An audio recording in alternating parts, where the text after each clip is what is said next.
goiekitik azterketa bat abiatu zen. Ikusten zutelako enpresa batzuk larri zebiltzala eta hor premia batzuk egongo zirela. Azterketa horren ondorioz, diagnostiko horren ondorioz, behar batzuk, premia batzuk detektatu ziren eta proposatu ziguten komeni zela behar horiei erantzuteko formazio saio batzuk antolatzea.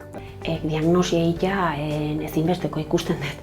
Jakiteko azkenen indezun ideoi bideragarri edala. Eta diagnosi hortatik ikusten dituzulako, borobiltzen dezulako, zure azkenen proiektu horrek ze gabezi dauzken, zer daukezun lantzeko, ze formakuntza eskuratu behar dezun. Teknikari batzuk gure enpresaren gestioa edo bideragarritasuna ikustea eta aztertzea, garrantzitsua iritsi zaigu. Sendagile batek, mediku baten joaten bazara, txekeo bat egiten dizu, eta arek esaten dizu, dena ondo baldin bada, dena ondo dago.